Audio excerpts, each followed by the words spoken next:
I'm Partho. Welcome to one of our new series on psychic and the human future.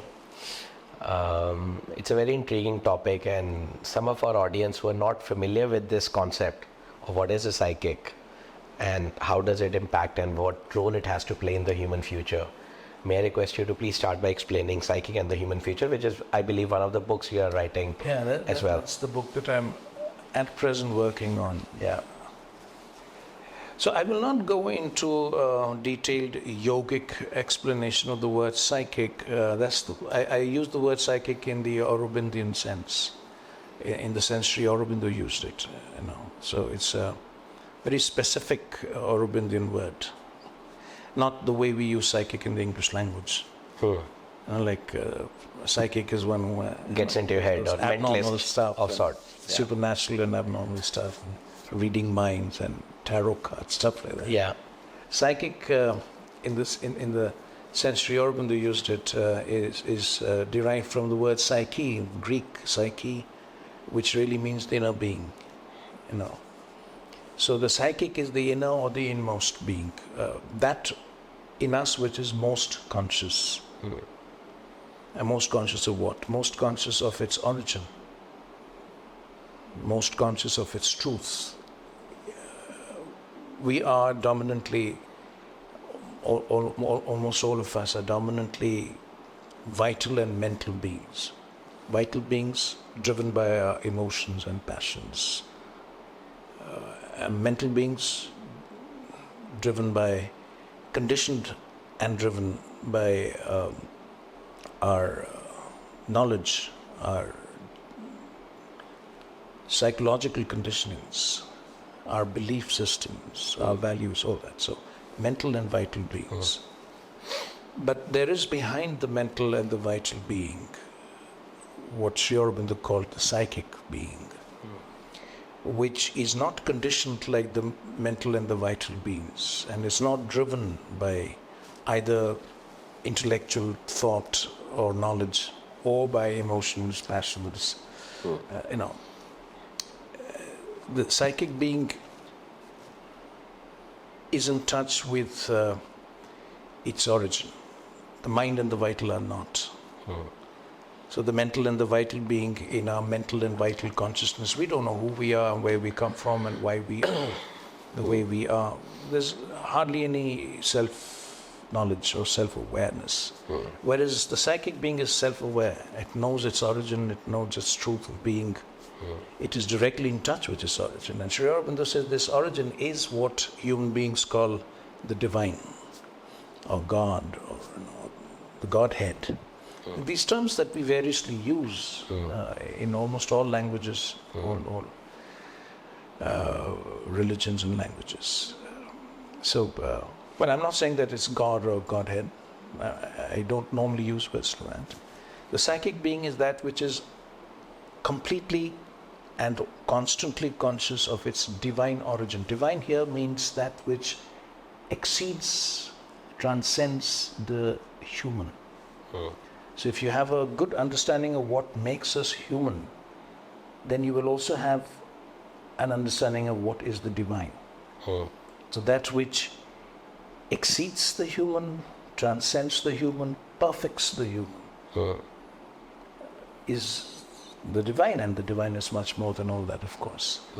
So Sri Aurobindo expressed this beautifully, that a portion, a conscious and living portion of that infinite divine enters the manifestation. You and I, we are manifestation. We are mental, vital, physical manifestations. So a portion of this infinite divine, this transcendental divine, the cosmic divine, enters our human manifestation, the human mind, body, and sits there behind the workings of the mind and the vital, behind the mental consciousness, the vital consciousness, the physical consciousness, behind all the layers of the consciousness we are conscious of. And when I say behind, I mean that much subtler. Subtler than the physical consciousness, the vital consciousness, the mental consciousness. So that is what psychic consciousness or psychic being means. I know I haven't really explained it either wholly or satisfactorily, because we need a couple of hours just to talk about the psychic. But to begin with, I think is enough for us to know that there is within each one of us a small divine portion, and that divine portion which is conscious of itself always, in all circumstances, and is not conditioned by the learnings and the experiences of our external life. That which we call the innermost being, that's the psychic. So when we talk of psychic, the book I'm writing, Psychic and the Human Future, my whole contention is that if we do not realize ourselves as the psychic, if we do not realize our own psychic consciousness behind the mind and the vital and the body, if we do not realize ourselves to be our own inmost essence of being, and if we don't bring that inmost essence to the front, into the mind and our mental existence, our mental consciousness, into our vital consciousness and our vital life on earth, even perhaps into the physical consciousness, then as a human being, as a human species, we don't have a future. And to grasp this entirely, we also need to appreciate, to understand and appreciate the fact that we human beings are evolving beings, not just biologically or in the Darwinian sense, but we are evolving in consciousness. We are becoming more than what we were or are. So think of it as a constantly evolving self-becoming. For Constant evolution of being. oh. We become more and more of ourselves. We become more and more conscious. And as we become more and more conscious, we become more and more masters of our cosmic existence, because consciousness is the real power. The more conscious I am, the more power is in me. The power of being, the power of becoming. That is what makes us human, finally. What's the difference between a savage and a yogi? A highly refined philosopher, a refined thinker, a mystic.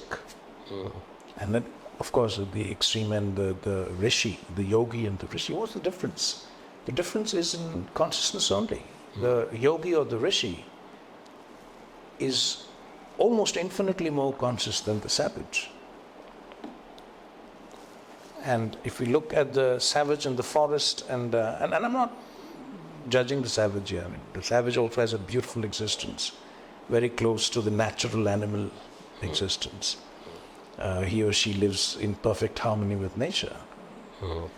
So if we just look at the savage and then we move up what I would call the curve of evolution, then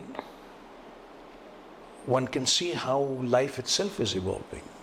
Life itself through us is becoming more intelligent, more conscious, wiser, deeper, vaster. Right?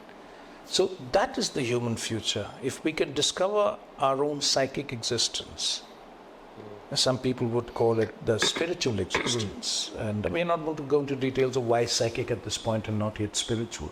That's another story. But if we were to discover our own psychic and or spiritual reality of being,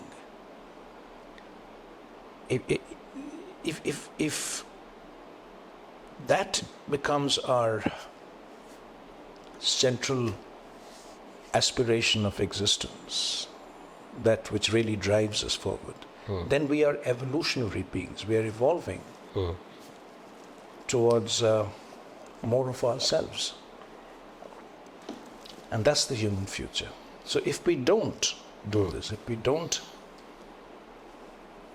realize ourselves as psychic and spiritual beings, then our evolution ends. Then we are at a dead end of evolution. So, we can't go further. We can't evolve further. And if we really stand there and look at ourselves, then we'll find that really there is nothing to evolve further. You know, we have already become what we could have become. In many ways, if you look very deep within, you'll find that we have exhausted our evolutionary potential. We can't become more intelligent, or that's why now we are coming to AI, and we are saying the future is artificial intelligence, because in terms of human intelligence, where can we go now? Instead of if we keep artificial intelligence aside, where will you take the human intelligence? Only in the direction of wisdom, right? I mean, we can now only become wiser. We can't become smarter or more well-informed.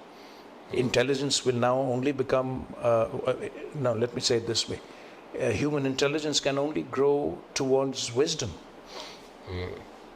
towards self-consciousness. And the moment we say that human intelligence is now evolving towards self-consciousness and wisdom, we're talking about the psychic and spiritual future. So that's what I mean. And one of the operative words you use is, if this were to happen, if humans were to evolve towards the psychic, what do you see are the other possibilities? Are you covering in the book or in general thought? Yeah, I am. I'm touching upon 2 or 3 distinct possibilities. The first, of course, is what I call the psychic possibility, which we have just discussed. That somewhere along the line, we begin to realize that our future lies in spirituality, in realizing the psychic and the spiritual end of our existence. That we begin to sense that we are more than just mental, vital creatures. That our aspiration shifts from just the mind and the vital play to discovering and realizing the psychic and the spiritual. That, of course, is one possibility. And that's the evolutionary possibility. Well, if this does not happen, then I can quite clearly see that we are hurtling towards what so many people have called singularity, where the machine and the human merge. The aim of transhumanism in the world. That's what transhumanism wants. yeah. A human being perfected in the machine. Yeah. So not perfected spiritually, perfected as a machine. So that's the ultimate end of artificial intelligence, and that's transhumanism. That's singularity. So I can distinctly see that we'll be moving towards that end. Whether we actually become completely machines, intelligent machines or not, that's too early to tell right now. I mean, too many moving parts. But definitely we are moving towards artificial intelligence. And artificial intelligence will, and you know it, you have written a book on artificial intelligence and the future impact on human existence. So we know very clearly that we are already getting pulled into the matrix or the vortex of AI and its various ramifications. Everything is becoming AI, and you've talked about it, you've written about it. The AI of things and all that. So it doesn't require too much of imagination to see where we are going with that. And that's the second possibility. The third possibility is we destroy ourselves the way we already are. I mean, we mess up our environment beyond a point of no return. And according to so many people who are studying this phenomenon, I believe we already are pretty close to the point of no return. Yeah. Or we end up killing ourselves through a nuclear holocaust, a all-out nuclear war, with 2 wars raging right now as we speak. It's not too difficult to imagine that scenario. Human beings being what they are, and human politics being what it is. And I don't see that to be a very far-fetched scenario. We are quite capable of destroying ourselves. Or we have another pandemic like the COVID. We have another widespread global crisis, pandemic, probably human-created. And we destroy ourselves that way. But there are 7 ways in which we can destroy ourselves. Quite interesting. Yeah. Yeah. Economically, we can destroy ourselves economically, and that's also something that's happening everywhere around us. Though, if you ask me personally, I feel that it's much easier for us to destroy ourselves politically than any other. I mean, politically, we are doomed unless politics miraculously changes. Politics is taking us to our utter self-destruction. The kind of politicians we have today everywhere, and the kind of politics we have. So that's the 3rd distinct possibility I see. Do you see a 4th one? As a writer on AI and transhumanism, what do you feel? Would you agree with me? Yeah, I think these 3 are the broad manifestations we can see and hope or believe in, and I personally, the 3 lines of development. The 3 lines of development where humans can go. But to my mind, it will most likely be nuanced. It won't be one or the other or the other. It's not like all 8 billion humans go one way, or the whole civilization, mankind goes one way. I think they'll all 3 evolve. All 3 lines will evolve. The risks of humans destroying themselves one way or another, with an AI, with a nuclear, with a climate change, with something, is always going to hang around, because humans have become so advanced that they can destroy as much as possible on the planet and around, and we're close to point of no return. Climate change is real. We're still burning fossil fuels, heating up the environment, etc. We're doing lot of things which ought to be done more consciously and in a better way. Technologies are creeping in. If social media is anything to go by, look at the last 2 decades, or even a human of today who cannot get their attention out of a phone. Right. They spend hours and hours and hours looking at things which start as a platform that was there to connect people, but ending up disconnecting the person with everything else. Just focused on that. So someone said the other day that we started off using social media. Now social media is using us. Correct. If you are not paying for a product, then you are the product. Then you are the product. Yes. So they're selling you to the advertisers, right? And they're all seeking your attention, whether it's Apple, whether it's Google, whether it's Facebook, whether it's TikTok, whether it's Instagram. So the technology, transhumanism, AI coming in, virtual reality coming in, robotics coming in, this line of evolution is also happening in parallel. So the second development line is going on. Right. While the third one, which is the psychic and the connecting with the inner being, becoming spiritual, becoming more conscious, is a very desirable one. It's a very, for anybody who understands that, it is a very high level of evolution that can happen, and that is a potential we all carry. And the potential will be with us for as long as we are here. By the very nature of what we are. By the very nature of what we are. And very, very, but it's the hardest one to attain, because it needs a human being to do what they are not used to doing lot since of inner work. a lot of inner work, which is completely against the process how humans have evolved since the hunter-gatherer days. Right. When the hunters started to gather, Right. is when the hoarding and the capitalism starts. Yes. When you need more, you keep more, you keep more, you want more. Yes. And whether it's food or resources or money or That's power how or greed. politics also started. That's how the first states were formed. Yeah. When you started holding, I really wonder. first armies were formed Yeah. because you needed to protect what you hoarded. Exactly.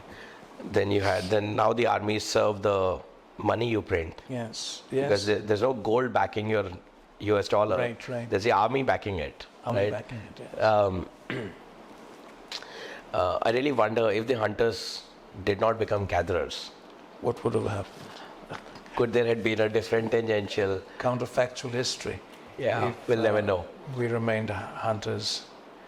We just live in the moment. We get, we eat, we move on, and we believe there's enough to go around, and we'll do okay. And when you say hunters, I'm sure we're not just talking about hunting animals. I mean, Yeah, yeah. Hunter would be, you eat the Just pluck a fruit. fruits. Pluck a fruit. Yes, Yeah, and yeah. move You have on. enough And resources. the earth has enough to So the nature, the Prakriti has given us enough to keep going and forever. then, in fact, then we would nurture nature so Yeah. much more. Yeah, we'll be more connected with it. Because now when we store it, when we start gathering, we don't value the tree that gives us the fruit. We value the person who's holding it. And we end up destroying the tree. We end up then cutting the tree. That I don't need the tree. I've saved enough. Yes. I'm just thinking a day, a week, a month. So that's how artificiality, because we become artificial by starting to hoard, Yeah, to preserve. I have read few books on history. I don't think I've been able to connect this dot until our conversation today that hunters and gatherers is what changed the whole course. Yes. The moment you stop gathering, the world, capitalism might not have existed the way it does today. Maybe. We don't know. We'll never know. But yeah, so I think coming back to the question, so the spiritual one is the hardest one. Because it's easily accessible to me to go on Facebook and become a cyborg or, just pay money and give my attention, give my whatever vitals I have, whatever mind body complex I'm carrying. It's very easy to align with the transhumanism. It's so engaging, so visible, so addictive, so gratifying that it's straightforward. Whereas to go and focus on my inner being, discovering it, which I'm so disconnected with through the layers of ignorance and That's darkness, the whole yogic way. right? And that bit, because it's so hard and there is no quick fix. Yes. You just have to go through the process. You have to peel the layers of the onions and onions until you. Not many people know there is this way. Majority people maybe not even aware. They're so busy in their day-to-day vital life. And people who become aware find it very hard because it takes lifetimes after lifetimes, lots of time, lots of effort with some faith and some experiences, but it takes a long, long time and not many people are willing to put in that effort. And very deep commitment. And that deep commitment. That demands a big disconnect from rest of the world to give up on The distraction. The distraction. So you would not be accepted in the society when you do this. You may not be accepted in your family. You may not be accepted at your workplace because your focus is different. Not that you can't balance it out. You can. Yeah, but you will then be different. Again, a parallel society would emerge. As more and more people would opt for this way of life, a parallel society, a parallel way of life would definitely emerge. It can emerge. It should emerge. And I think... something like when sadhus in India, they renounce family and society and then they go and live in ashrams, and then there are other sadhus and a new community develops. Yeah. Now, I'm not saying what really happens there, we're not going to do that, but it does. Nature always evolves options. Yeah. I mean, as you had once said, this is the deepest, most rooted desire to know oneself, to discover oneself. So eventually you would have enough people around questioning the same thing at some point or the other. But I think what saves us, Kunal, is the fact that we are evolutionary beings. Yeah. I think somewhere or the other, people people will come back to this eventually. And no matter how hopeless things sound, how hopeless the world looks, we know the balance could be tilted very easily by the divine forces whenever it has to be. So I have a question for you. You, as an author of a book on technology and artificial intelligence, your Techtopia, the book that you read. And we are also conversing about psychic and the human future. How do you reconcile these two? You've just said that, it's not that everyone will go follow one line of development or evolution. Some will take this curve and some will take that curve, which I completely agree with. That's how it is happening and will happen. But do you see an eventual reconciliation and convergence of the psychic way and the technological way? If we go back in history till now, the technology is replaced. Today it's more advanced. It can lead to transhumanism, cyborgs, etc.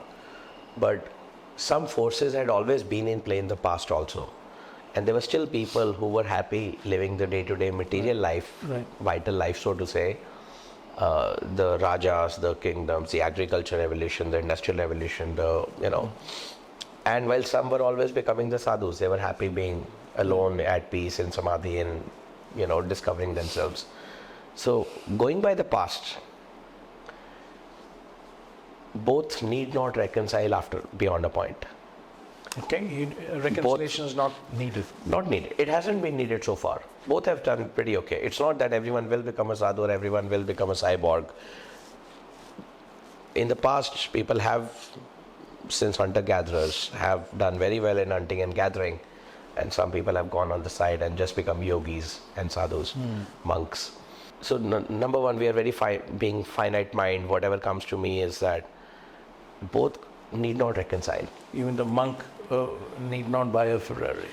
The monk may not buy a Ferrari. Or even an iPhone for that matter. May not, or may buy and use it more consciously and still remain a monk. So I think... Yeah, that's the possibility I see. You don't have to divorce technology. You can use technology intelligently, consciously, and know where to draw a line.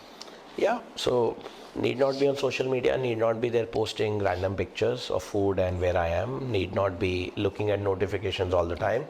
Using a phone as a utility to me. Or even a new kind of social media where you share my insight today.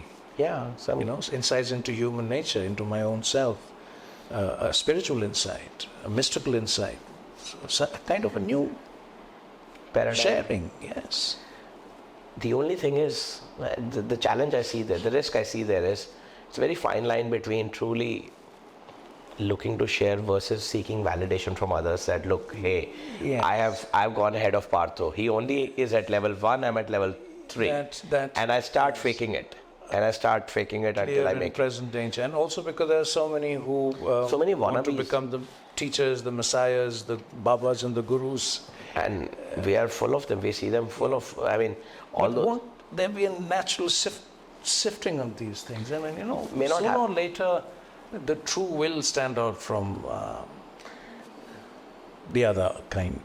So I'm just going back in history, and as a student of history, there have been times when there was darkness and lots of bad things going around in the world, and then, let's say, Ram Rajya was established. There was a reason why the truth came back and everything came back. But then in time, it tilted again.